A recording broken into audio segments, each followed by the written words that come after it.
plus besoin de screener en bourse avec ChatGPT O3. J'ai découvert un nouveau cas d'usage de ce modèle de langage d'OpenAI qui utilise le raisonnement avancé. Mais d'abord, c'est quoi un screener? Un screener en bourse ou stock screener en anglais, c'est un outil tout simplement pour filtrer les actions, un outil de filtrage d'actions selon des critères personnalités, des critères qui nous intéressent, selon les équilibres que l'on souhaite trouver sur son portefeuille. Alors il a pour but de gagner du temps, ça évite de regarder les actions une par une et de trouver les actions qui correspondent à la stratégie qu'on souhaite développer. Donc l'exemple classique de critères, c'est la capitalisation boursière. Est-ce qu'on recherche plutôt une petite valeur, small caps, une grande, une moyenne? Le PER, le ratio cours sur bénéfice, est-ce qu'on tape sur des valeurs de croissance au-dessus de 30 ou plutôt on a une stratégie value et on cherche des PER inférieurs à 10? Est-ce qu'on cherche des actions à dividendes? Donc on va demander au screener de nous trouver des actions qui versent des dividendes, etc., etc. Et un screener, c'est pas. Alors, il y en a des gratuits, mais il y en a aussi des payants selon des versions plus évoluées. Et donc, alors gratuit en général, il faut quand même s'inscrire à un site. Et je ne sais pas si s'ils sont parfaits. J'imagine que au bout pour certains critères et au bout d'un certain temps d'utilisation, on vous incite à prendre un abonnement. Enfin, en gros, ça coûte de 15 euros à jusqu'à 60 euros, apparemment sur TradingView, selon ce que m'indique ChatGPT. Alors, je vous montrais, alors pour utiliser ChatGPT comme screener, il faut utiliser O3, l'utilisation du raisonnement avancé. J'ai fait un test tout à l'heure et j'en suis assez satisfait. Alors, on va faire un test en direct. Vous allez voir qu'il va raisonner, il va rechercher très longtemps dans les actions sur différents sites en fonction des critères qu'on pose. Si par exemple je lui demande sur le marché français, mais pas uniquement CAC 40. Je recherche des actions à dividendes dont le PER est inférieur à 10 et qui ont un dividende croissant, on va dire, sur au moins 3 ans. Donne-moi 5 à 7 valeurs. Voilà. On est bien sur ChatGPT O3, je lui ai donné mon prompt et je lance la réflexion. Et il ne va pas donner une réponse tout de suite, contrairement à ChatGPT, le modèle 4, qui va nous sortir un texte, le texte le plus probable par rapport à l'environnement lexical qu'on a indiqué, qui donc parfois va halluciner et nous dire n'importe quoi. Là, il va raisonner et on va même voir les étapes de son raisonnement apparaître sur le moteur de recherche. Ce raisonnement peut durer plusieurs minutes, parce qu'il va vraiment aller chercher sur Internet par rapport aux éléments que je lui ai donnés.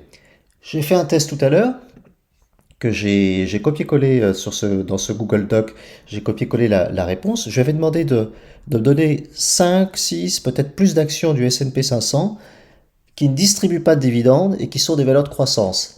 Alors pourquoi? Parce que moi j'investis sur un compte titre sur Trade Republic et j'ai quelques actions américaines et évidemment je veux éviter les dividendes pour des raisons fiscales. Donc je cherche quelques actions plutôt des valeurs de croissance qui ne distribuent pas de dividendes, mais j'aimerais me diversifier un petit peu parce que là pour le moment j'étais sur Apple et Tesla et donc je lui ai demandé des actions qui versent très peu de dividendes et qui sont plutôt des valeurs de croissance et qui font du rachat d'actions comme retour principal aux actionnaires. Et je lui ai demandé, pas uniquement dans le secteur de la tech, tu peux essayer d'aller voir d'autres secteurs aussi. Et au bout de 2 minutes 30, il m'a fait un petit tableau, pas mal du tout. Il m'a dit, voici 7 valeurs du S&P 500 qui ne versent aucun dividende ou seulement un dividende symbolique inférieur à 0,5% et privilégient le rachat d'actions pour rémunérer leurs actionnaires. J'ai élargi la sélection à plusieurs secteurs pour ne pas rester cantonné à la tech. Donc il a parfaitement réussi ce que je lui ai demandé. Donc il m'a donné des valeurs, alors certaines je les connaissais déjà, mais il en a donné deux auxquelles je ne pensais pas. Berkshire Hathaway, qui ne verse pas de dividendes. Je ne savais pas qu'il ne versait pas de dividendes et qu'il réinvestissait tout. Donc ça m'intéresse beaucoup. C'est la société de Warren Buffett. Et puis une que je connaissais pas, mais alors là, que je vais étudier de près, du coup, c'est Chipotle Mexican Grill. J'imagine que ce sont donc des restaurants mexicains. Alors là, ça m'intéresse parce qu'on sort vraiment de la tech et de la finance. On est dans la restauration, donc plutôt du défensif, qui n'a jamais versé de dividendes, qui fait du rachat d'actions et qui est une valeur de croissance puisque c'est de l'ouverture de restaurants à cadence élevée. Voilà. Alors après, je suis allé voir sur, euh, sur un site de bourse. Donc je suis allé voir sur Boursorama. J'ai trouvé la valeur et ça m'intéresse beaucoup parce qu'effectivement, j'ai pu vérifier qu'il n'y avait pas de dividende. Regardez rendement, 0,00. J'ai pu vérifier que c'était une valeur de croissance. Le bénéfice net par action augmente. On a un PER énorme, hein, 46, mais qui est estimé en baisse dans les années futures parce qu'apparemment euh, la croissance se développe.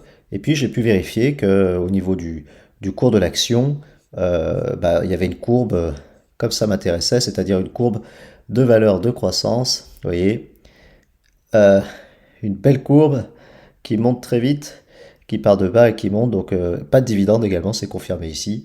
Donc on a bien une valeur de croissance dans le secteur de la restauration en plus. Je ne l'aurais pas du tout trouvé sans ChatGPT. Alors on va aller voir le résultat. Alors il est toujours en train de réfléchir, vous voyez. Le modèle de raisonnement est toujours en cours, là ça peut durer vraiment plusieurs minutes.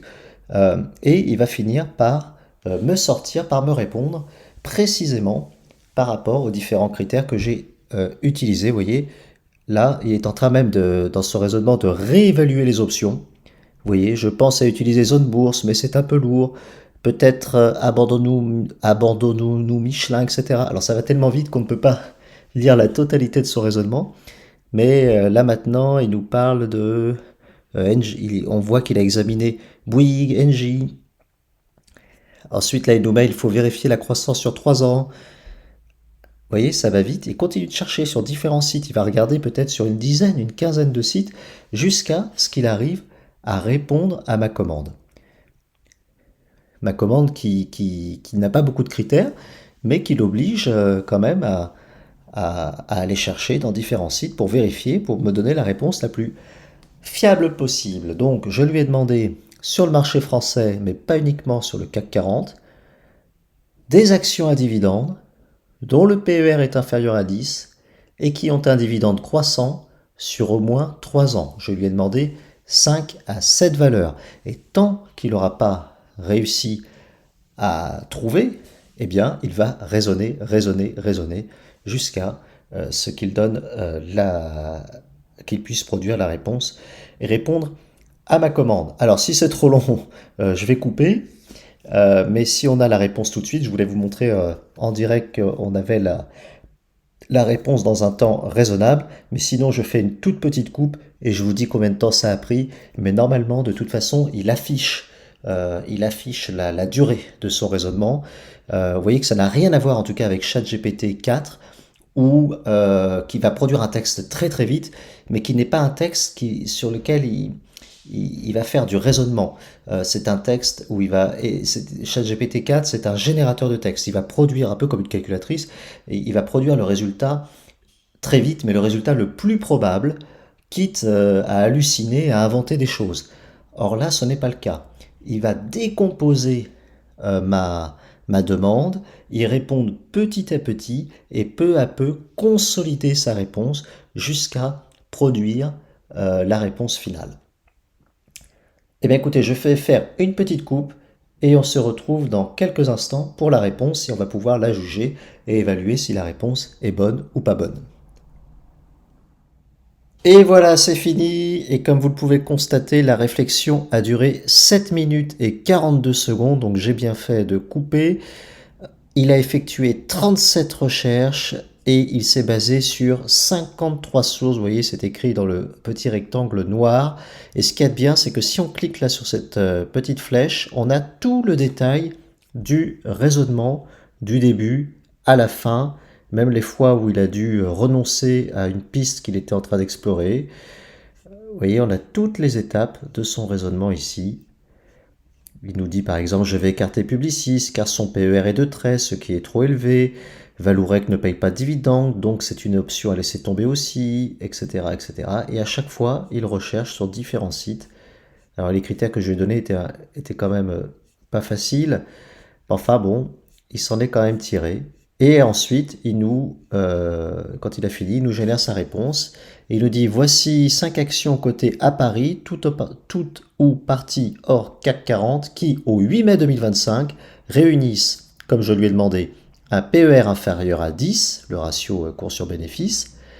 Il indique à chaque fois la mesure la plus récente disponible, c'est-à-dire en se basant sur les trimestres glissants, TTM, ou le forward. Alors ça, c'est quand c'est sur l'année suivante, hein, quand c'est le seul chiffre inférieur à 10. Donc vous voyez, il faut être très précis dans les critères parce que sinon il va faire bouger un peu les critères, hein. Un dividende ordinaire en hausse depuis au moins 3 exercices consécutifs. Il nous a trouvé Total Energy, bon ça on l'aurait trouvé tout seul aussi, BNP Paribas, mais des valeurs aussi auxquelles on ne pense pas. On a Arkema, le chimiste, donc les dividendes 3 euros, 3,40 €, 3,60 €, 14e hausse consécutive de dividendes et un payout ratio de 40%. Deux autres valeurs aussi que je connais mal ou pas du tout, OP Mobility, ex-Plastic Omnium, équipement automobile, et puis Beneteau dans le secteur de la plaisance, avec un fort dividende, 7%, donc il y a peut-être des risques particuliers sur cette valeur. Il nous signale que les dividendes 2024 sont ceux proposés ou annoncés pour une mise en paiement en 2025. Et puis, il est sympathique, il nous donne quelques petits points de vigilance. Les PER varient avec les cours et les révisions de bénéfices, vérifiez-les avant tout ordre, etc., etc. Les dividendes 2024 doivent encore être votés en assemblée générale. Et puis, une petite alerte, la croissance passée est différente des performances futures. Il nous donne des petits conseils, regardez aussi le free cash flow. Bien. Et surtout, il nous dit ces 5 titres constituent un point de départ pour un portefeuille value et dividendes français. N'hésitez pas si vous voulez creuser l'un d'eux plus en détail. Donc, vous voyez, pour un PEA, par exemple, si on veut se faire un petit portefeuille action française de valeur à dividende, eh ben, on a déjà quelque chose d'intéressant si on vise des valeurs value, des valeurs un petit peu sous-cotées. En ce moment, attention, si elles sont sous-cotées, c'est peut-être qu'il y a des risques. Alors c'est un point de départ, ça veut dire que il faut continuer son travail, après il faut étudier les valeurs, les regarder dans d'autres sites pour vérifier qu'il ne s'est pas trompé et pour vérifier s'il n'y a pas des risques qu'on n'a pas envie de prendre. Donc moi je trouve que ça marche assez bien, ça m'a en tout cas permis de découvrir cette fameuse valeur, la Chiptol Mexican Grill, que je vais étudier et peut-être qu'elle remplacera Tesla dans mon DCA, si vous suivez peut-être mon DCA. Je publie une vidéo par mois où je suis mon DCA et j'ai une petite poche action, très petite, hein, 5% seulement de mon DCA, mais voilà, je vais probablement arrêter Tesla, j'en parlerai dans une prochaine vidéo, et peut-être que je vais opter donc pour Chipotle Mexican Grill que j'ai trouvé grâce à ChatGPT O3. Voilà, je voulais vous partager cette petite découverte de cas d'usage d'intelligence artificielle, et puis je vous dis à bientôt pour une prochaine vidéo.